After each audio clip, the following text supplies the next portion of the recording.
All right, good morning. Welcome to You Prosper. And so this morning I want to share a little bit about what happened last night. You Prosper actually has a program called Married to Stay Married. And last night was the first event in the Fayetteville, North Carolina area. I want to say thank you to Bernard and Emily Carter for just taking the time and saying, "Hey, look, you know what? We step up. We want to lead the way." And what's going on in Fayetteville, North Carolina, as it relates to marriage and supporting a healthy marriage. I think that what we experienced last night was amazing. We had people come from Raleigh. We had, it was a lot of new couples, very, very new to marriage. Amazing. But, one thing that I did, notice in common with those people is that they all had a desire and a will to win in their marriage. And so, I applaud those that came out. Again, I want to thank Bernard and Emily Carter from the bottom of our heart. They did an awesome job. Freaking amazing people. Amazing people. And so I wanted to get that out of the way. We're going to be looking forward to some dating events that they're going to be hosting in the Fayetteville area. So stay tuned with that. I want to also invite you to visit our website at You Prosper, and it is the letter U, PROSPER.life.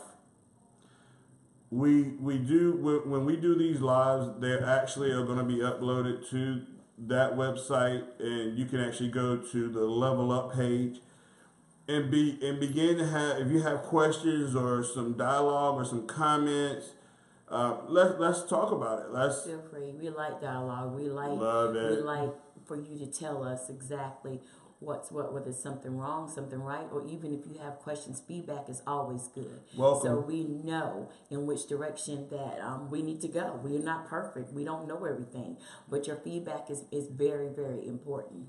Okay.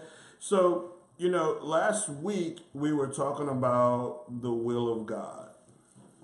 And so this week, and what I want to try to do too is if you're watching from our You Prosper page, we're going to try to be monitoring that a little bit to kind of, if you have questions along the way, I want to try to address those questions as we go, and just because it's an open dialogue, and when we start offering a physical meeting, we will eventually be allowing you guys to come into our home. We'll have space in Fayetteville that, if you want to do that in Fayetteville, you'll be able to do that and have some small group settings. Is basically how this format is really designed to help. And so we'll be talking about that a little bit later, and how it's a dialogue situation. You notice that my wife and I were sitting here with a table with books because we want to be able to share that information, and we want people that want to share information or want to learn or want to even share their thoughts. Let's come together and let's get an understanding as into what it is that we have before us and how we can apply that to our life and basically level up. All right, so this morning we're going to be talking about God's exact will. What is God's exact will? Right, and everybody wants to know, I want to know what's God's will, or you hear people say, if it's God's will, okay? And so last week we talked about the 4 different Greek terms that are connected to the word will, because basically we do understand that the Bible is translated from Greek and Hebrew. So a lot of times the wording that we actually read in today's English may not exactly mean the same thing. And so I'm a little bit more of an in-depth person as it relates to giving you the information so that you have something that you can go back and study and understand where we're coming from. So today we're talking about the exact will, and I want to recap a little bit of what we did last week. And so the Greek word thelema is actually translated from the word will as it relates to the New Testament. And Thelema actually is a noun, and so when it's a noun, we understand that it's something that is a person, place, or a thing, and that thing being the exact that will. Um, and so when you see Thelema, you think of decorative will. It's a decree, right? And so when you look at decree, it is so. Okay. One of the things that, and when we start talking about the exact will, we really don't know what God's exact will is as it relates to his decorative will. Okay. We don't know. I didn't know when I was going to be born, and I don't know that. Did you know when you were going to be born? Yeah. You knew when you were going to be born? January 20th. No, you know when you were born, but you didn't know when. I was going to be born. And we don't know when we're going to die. No one knows. Right. No one knows. That's what it's about. That when it's like, that's what you're really saying. His will, but we don't know in what date or what specific time. You can't say on this date, bam, it's going to happen just like that, because you don't know. You really don't know when. Only he knows. Right. Exactly. And so being able to understand that there's a will of God that we have no control over. Okay? And so that's the beginning of life and that's the end of life. And there's some things and situations and circumstances that our lives have been designed to go through from day one. The beginning and the end of time has already been established. God already said that he's the Alpha and he's the Omega. He's the beginning and the end.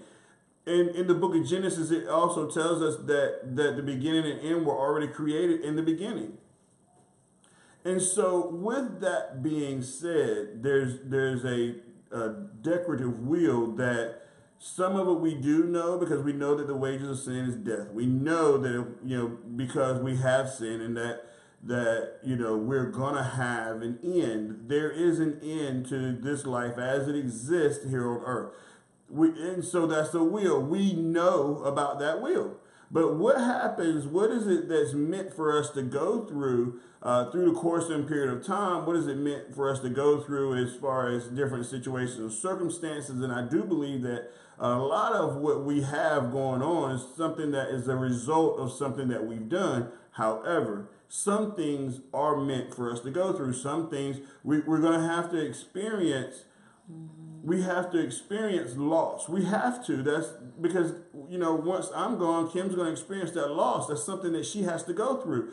And so when we look at the life and the death and things, and I know that's one of those subjects that we really don't like to talk about, but when we look at that thing and we look at it and understand that as the exact will of God, we don't know the end. We don't know when it's going to come, but we know it will. Okay? And so what I want to do is thelomai being the decorative will, and then we had the Greek word thelo, which is basically the presumptive will, which is what does God desire for us? Okay, what does God desire for you? Okay, and so it takes me. Let's go to a scripture because I want us to go back. We're going to split these words because I want to show a difference. I want you to understand that there is some exact will in God that he's already displayed in our Bible. And then there's a presumptive that, guess what? We got to apply that to our life. It's like, we talked last week and we talked about how us as parents want the very best for our kids. We want the best. We want the top. And so that's what we want, but do our kids want it? Okay? Do they want to have that higher level? Do they want to experience that level of success that we desire for them to have? So let's look at Psalms 19. Can you get that for me? Psalms. Yeah. And so while she's doing that, and I want you to, while we're talking about God's exact will, I want you to be asking yourself, I want you to begin dreaming, and there's a reason I want you to dream. and because we're gonna talk about, you know, that. Okay. So Kim, if you would read me 19:7 through 9, if you would do that for me, because I don't have my glasses on this morning. I can't see.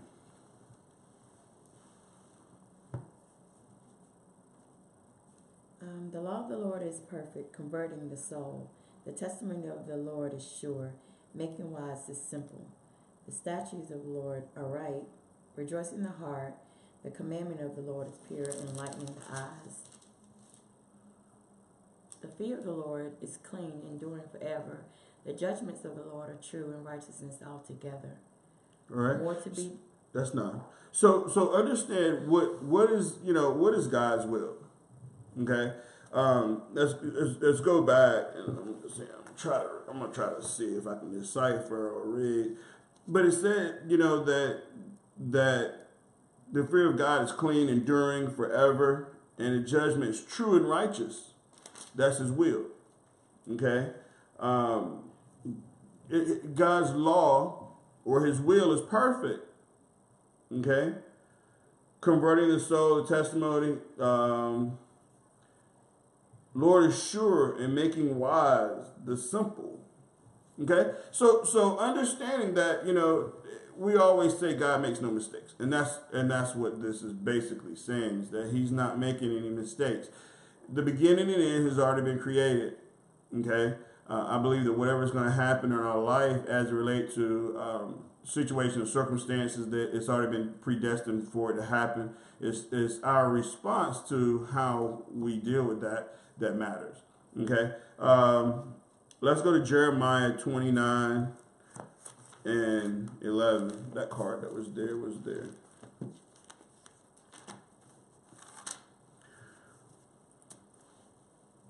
And I'm giving you these scriptures, and if you're not able to find them very quickly, and forgive us for like going through kind of quick, I just want to give you the basis. I want you to dig in. I want you to reach and understand and get a foundation of where we're coming from.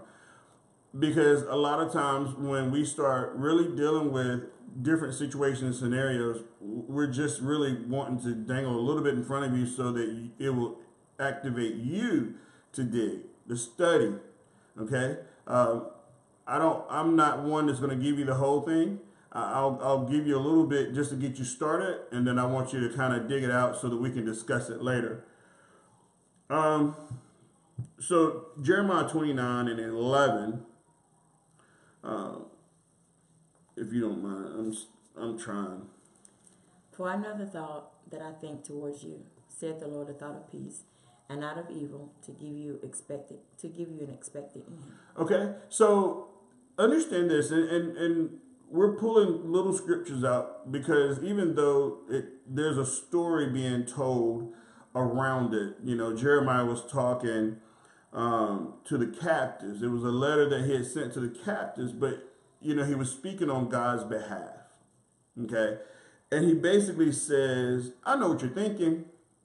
Okay, and God knows. He knows His thoughts toward you. Okay? Even in the midst of your situation, your circumstance, even in the midst of your battle, God already knows what's going to happen because He already created it. It's been created. But he says thoughts of peace. That's God's will. His will is for us to be in a peaceful place, not to be tormented, not to be fighting, not to be unease or even struggling, so to speak, and not of evil. So nothing, God's intention or God's will toward us is not an evil thing. A lot of times we say, well, you know, God didn't want us to do this, or God didn't want this to happen. But there's a piece that I think that we're missing because, you know, that's one of the things that how we perceive things to accept failure. Okay, and I don't accept failure. You accept failure?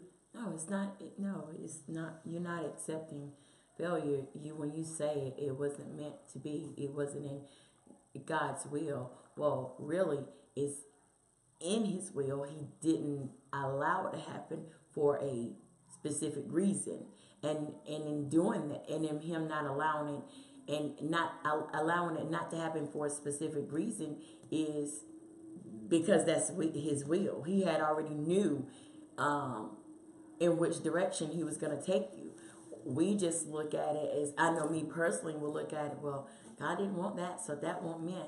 Well, no, He already knew it was when. Sometimes it's us wanting that. Well, I think it's the application, okay? Well, Because we can't get the results that we don't apply to.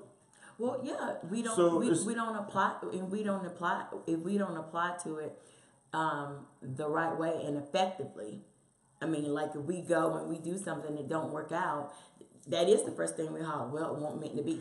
Right, It but wasn't. It but wasn't meant to it's be. not that it wasn't meant to be. It's we didn't apply the principle we need in order to get the result. Because it's God's will that we have it, right? Isn't that God's will? I mean, because it says, really that, to give you an expected end. How do you expect your end? No one Well, He expects already their knows your end. end. Right. He already knows your He end. knows that, He already- but he says to give you an expected end. What are you anticipating? What is it that you're wanting? What's your dream? How do you see the end?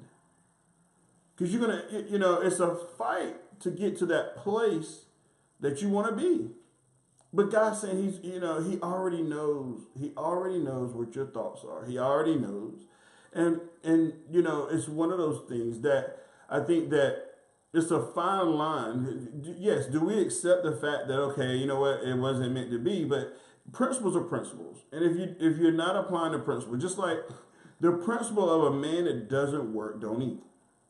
Okay? So if he eats and he's not working or hasn't worked, okay, is he out of the will of God?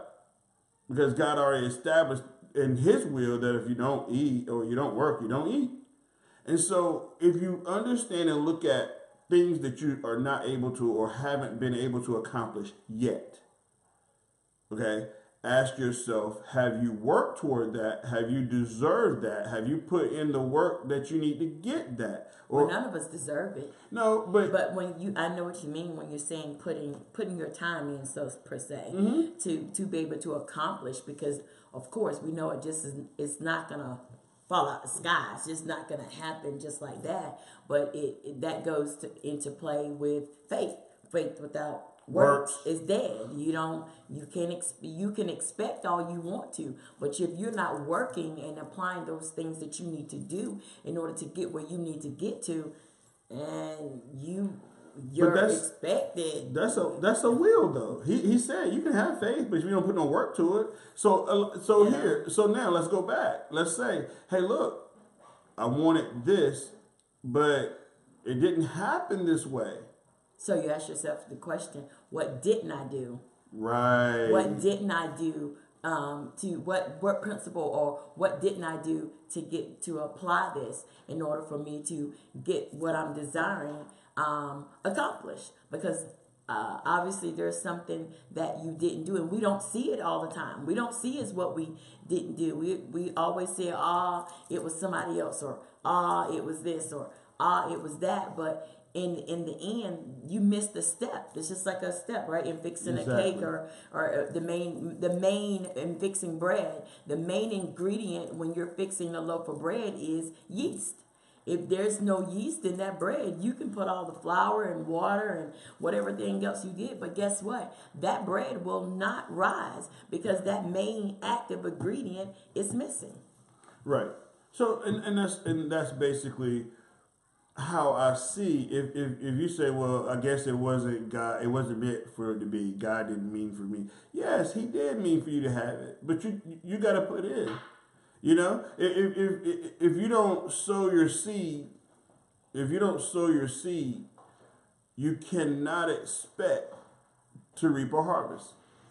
There's just no way.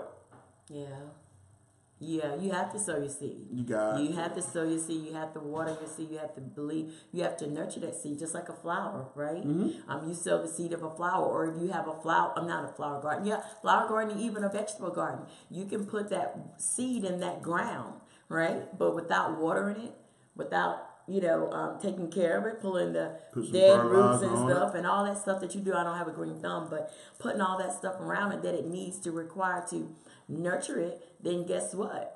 You can't expect it to grow. That means that I don't know if they call it the locust, if you're out on the ground, whatever's gonna come and eat it up, the birds or whatever that's in your garden, it's gonna come and eat it up. But it's just like taking like the grass man. If he doesn't nurture that grass and keep it watered and keep it cut and doing like it's supposed to, you can't expect it to grow, or even the outlook of it. Right. The appearance is not going to be where you're testing. And the first thing you're going to say is, what happened? What did I do wrong? Or what didn't I do? You know what I mean? So then, it puts you in a situation where, you can easily say, okay, you know what? That person didn't do this, or they weren't able to manifest their dream or their goal because they're out of God's will. Well, technically, guess what?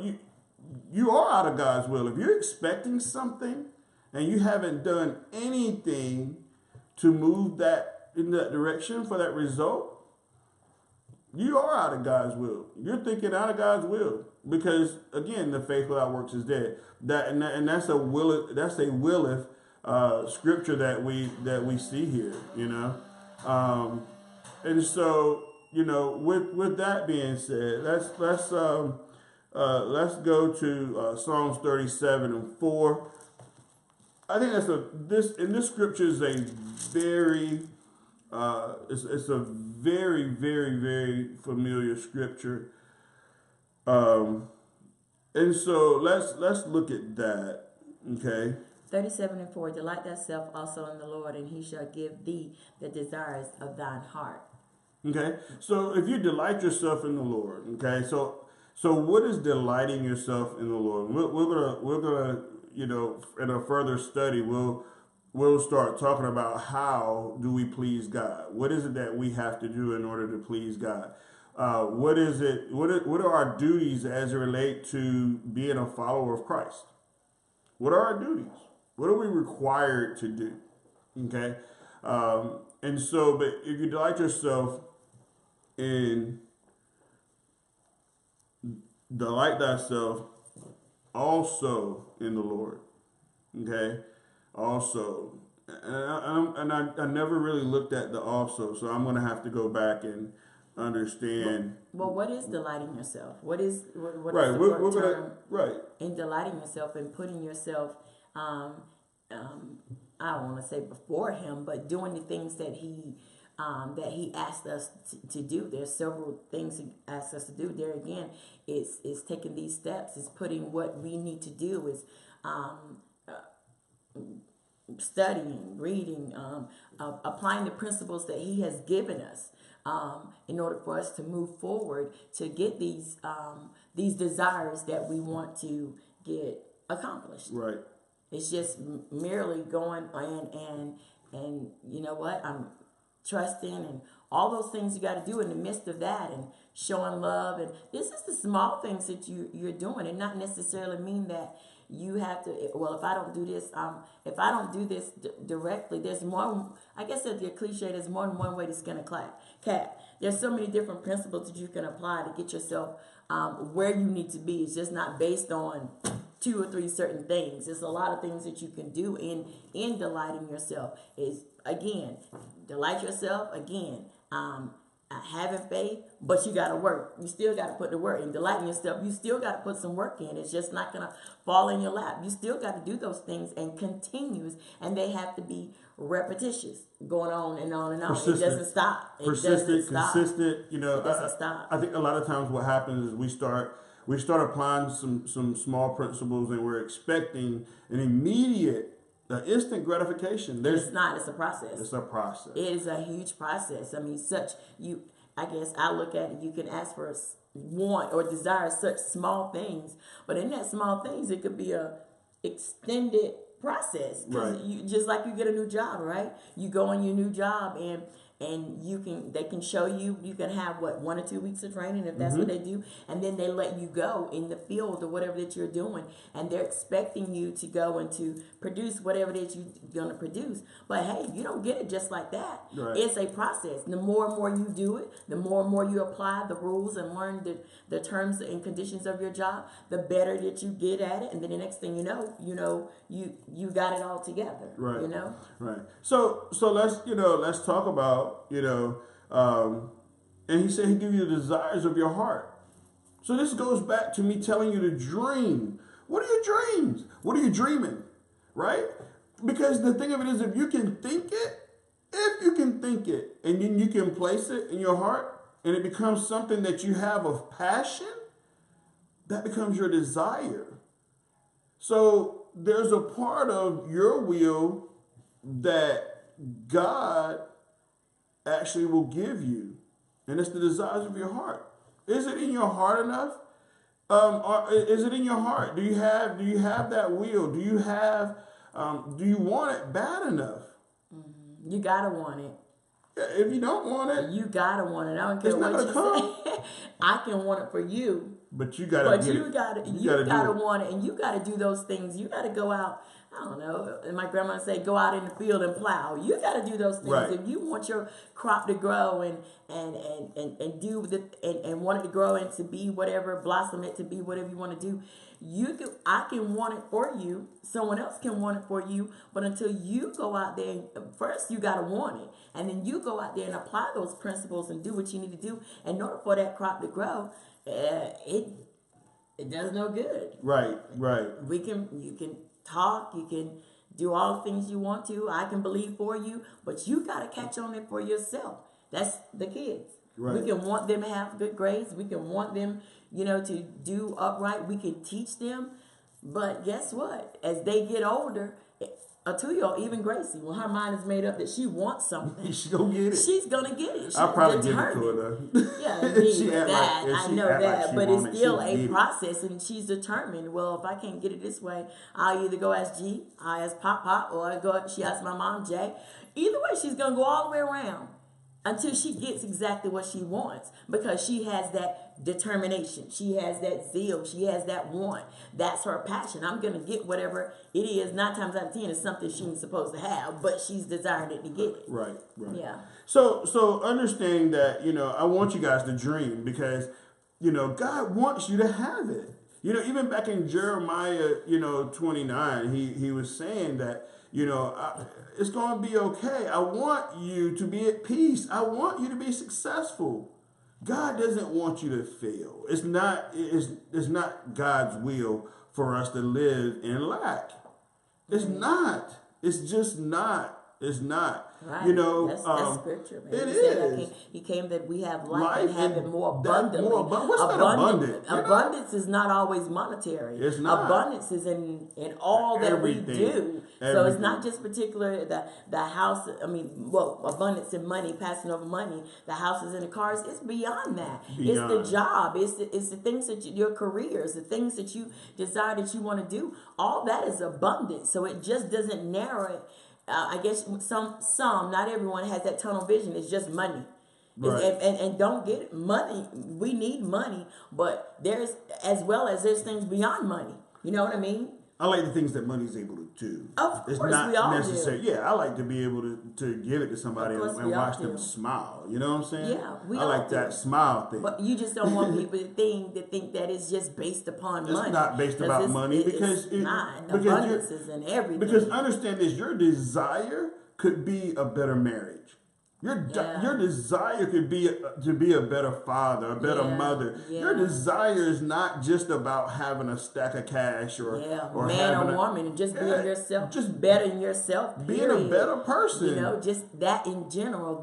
That's abundance. That is merely saying, you know what? Where I guess that goes back. Well, you can say that where I was in 2017 and 2018, you don't want to be in that same spot. There's a whole heap of abundance. You want more. You want all that you can get, because that means, guess what? You matured, you grow, you did all these things, but that plays a part in abundance. Right. So basically, God's will really depends on a big part of God's will depend on you.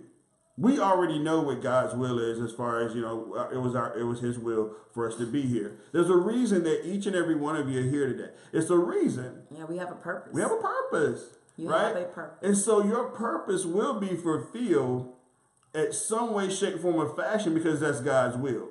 Now, how you get there, your desires, that's up to you.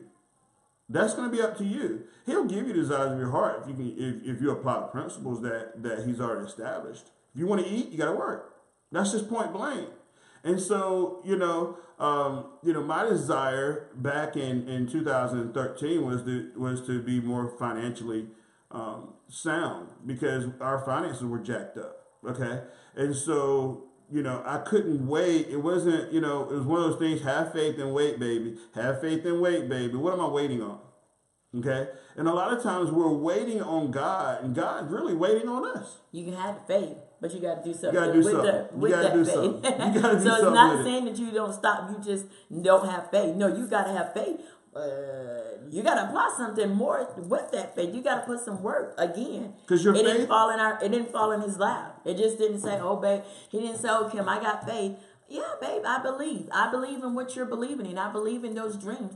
Guess what? That means if you wanted more, the abundance and money and all these other things, you need to do what you need. I ain't gonna say do what you need to do. You need to go out and you need to do what you need to do. You gotta find out. You need to find out what information. you need to do. Is that I'm looking for another job? Sometimes it may be a second job. Sometimes it may be whatever it is that you have to accomplish. If you're wanting to move up in your job, guess what? Study more, work more harder. You know what I mean? To advance up in doing. Right. If that's the desire, if you want to be at the top, in order for you to work your way to the top. That is, you got to work your way to the top. That's God's desire, because you want it. God wants you to have it. You got to put something with it. And so, again, you have to also look at your purpose of why you want something. What's your purpose for wanting something? And I think that's a part of the delighting yourself in Him, because if you're wanting something and it's for ill gain. Oh yeah.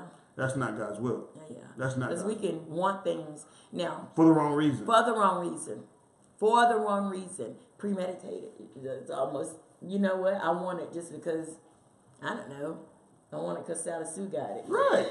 Wrong answer. You know what I'm saying? You don't want it because Sally Sue got it. You want. And I'm not saying it doesn't happen, because it does. It does happen. We're human. But that turns into another subject of jealousy. Yes. And that's really not God's will. I promise you, it's not God's will. Jealousy is definitely not God's that, will. but it turns into that. I'm just letting you know, and doing that in one of those things. But yeah, that's a good question. Why do you want that?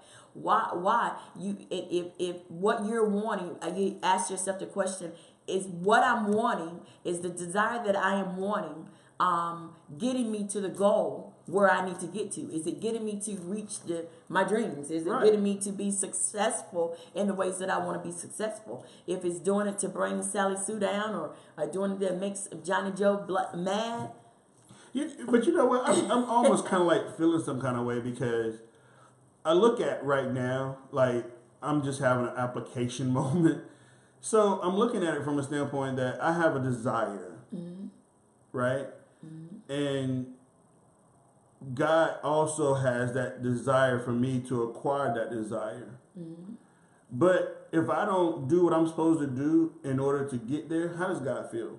Because I look at my desire that we have for our kids. Mm-hmm. Okay?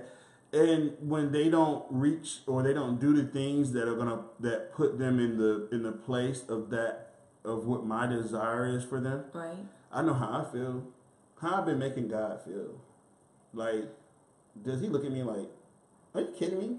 No, I don't think so. I think why'd you do that? I don't think so, because guess what? He already knows what you're gonna do anyway. He does know my heart, but no, still. He knows. But you can almost look at it to like, dang, I disappointed God. Right. That's what I'm saying. That was a moment of disappointment. I know He wouldn't have wanted me to do right that. Now, I'm almost like to a point of saying, dang, in the times that I didn't fulfill my purpose, you know, and I did Or- things that take me away from my purpose. Or what took me so long to get to where I'm at? Why didn't I just do this from the start? Right. Exactly. So is it God not wanting us, or did we? Because sometimes our biggest hindrance is every ourselves. time you want to see you want to know what your problem is. It falls Look back in the on mirror. us. It does. Sometimes, and I can say I'm my biggest problem at times. I am the cause of the reason. Well, I can tell baby, well, I want to do this. He said, well, what you gonna do to get it? Right. I ain't asked you that. I just said I ain't asked you to give me all of that. I just asking you, telling you merely we could be having a conversation, and he'll come back and what you doing to get it? Man, dude, don't do that. But it's true, because we don't want to hear that. We don't want to be hearing that word, be held accountable for something that the reason 7 times out of 10 you don't have it is because of you ourselves. So you've got to take again these principles again and apply these things so that you can obtain the things that you're wanting. Yeah, if you're, then I'm gonna say this right now. If you want a house, you got to get that house mindset. You're gonna have to get it in your heart that you want it. And the thing of it is, if you want it bad enough, then God will illuminate through the Bible, because everything. Let me say this. Yeah, God is not going to tell you anything that ain't already been written right here. So when you say God said, I promise you it's somewhere, right? It's somewhere in these pages that, and basically what happens is it resonates within your spirit, and it comes up from remembrance. You know. But you got to believe. You got to believe, but the word you got to have hidden in that heart. Well, David said the word that I had hid in my heart, that I might not sin against thee. So that, guess what? David said, if we're not able to come together, if you and I are not, if I can't reach you on the phone and for you to say, babe, I say, well, I already know you're going to say no. I want that new car. Nope. I tried. Nope. I want that new car. Nope. And I can call it. And you know what? It was crazy. Sneak that in there. Hey, look, you know what? It's crazy, sorry, right? Sorry. It's so crazy because she almost had me. We in the car on the way to go get the car. Oh, and God, I'm sorry. I had to come out because it's not God's will right now for us. I'm so sorry, but I tried to get that one in there. Right, but there's a bigger purpose that we have right now. It's a bigger purpose. It's and the thing of it is that, you know, our will right now, we want better for everybody that's around. That was mad funny though, baby. It was funny. You tried it. You had to admit it to me. You tried it. I was almost there. You were almost there, but you know, no clothes. No clothes. It was like, man, nope. this close. So, but understand this. I mean, you know, so we have to ask ourselves, you know, when we desire something, when we desire, and we know that God will give us the desires of our heart. What is it? What is it that your dream look like? Yeah. What does your dream or your desire or dream look like? Okay, because God wants you to have it, but you got to ask yourself: are the things you're doing going to take you closer or away from that? Well, that goes in playing a part of your dreams and your desires. Our goals. You know what I'm saying? Well, your goals. You set them as goals exactly. to accomplish, to get those dreams, those desires that you're wanting. You set these goals, okay, by the end of realistic goals. Right? That's important. Realistic goals. I mean, I'm just saying, I'm not saying that you can't have everything you do. If I can think it is real. Yeah, it is real. It is real. But as well as, I'm not what's your going to say purpose for wanting it? But you doing that. Just as like you making that goal, and within, you know, your work ethic, you know what you have to pay, you know, have different things out. And you set a goal, I'm going to have $2,000 in 7 days. But it all applies to you. Is that realistic? You may not and you may not have that $2,000, but guess what? I'm gonna make a realistic goal. I'm gonna have $50 to go towards that $2,000, but it's your same goal. You know what? And it's funny. You know, we sat with a couple the other night, and their goal was to have a child. That's mad crazy. Don't do it. That's mad crazy. I ain't gonna call their name out, but you know what? They sat with us, and you know, one of their dreams was to have. Yes, they had the same exact dream. Oh my God! We had the. Her to write her dreams. What was 5 things that she wanted for her, right? And it was 5 things that she liked, 5 things that she disliked. But same thing for him. Right, but guess what? Their dreams were the exact same thing. And mind you, 5 days later, 5 days later, they prayed. they got They got a baby coming along. All 5 right. days later. And so, and it's crazy because, it's one of those things that, God gives you desires of your heart. Be careful what you want. Be careful what you ask for. Be You careful just what might get it. You might get it. You But might get it. as well as you got to pay the cost for that. Right, and so you gotta ask yourself: Are Are you willing to pay the price for what it is Yes. that you want and that Yes. God wants you to have? Yes, you got to pay the. It's. I guess I made the statement. This is my statement that I made. Salvation is free, but everything else, it's got a price tag to it. Right. So I want to take you to what time is it? Because I don't want to keep everybody I have no long. idea. You gonna watch? No watch. You know what? No. You know, you can tell when people when people ain't got nowhere to go, they ain't got no watch. You know what I'm saying? No, don't do that.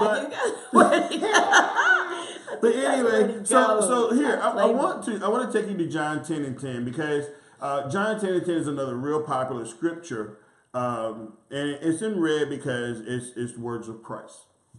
And I want to say this, and I want to leave you with this thought. Okay, John 10 and 10 says, and I can see now that the rain's gone. The thief cometh not, but to steal, kill, and destroy.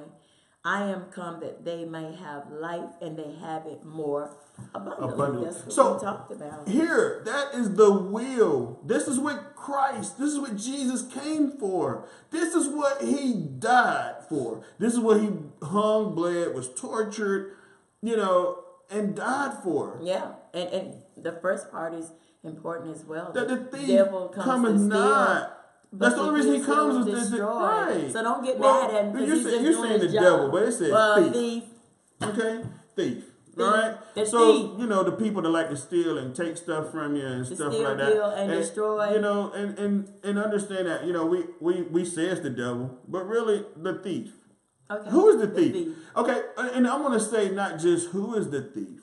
I'm gonna say what is the thief. Yeah. What's robbing you right now? Keeping you from where you get in. What's robbing you?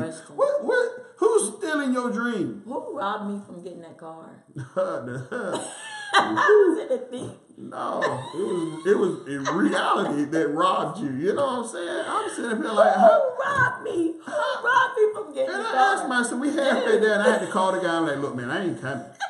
I'm not coming. I'm sorry. I keep going back to that. That is bad funny. I just want to know who that thief was that robbed me from getting your car. But understand. But here again, the thief would have been the car because it would have.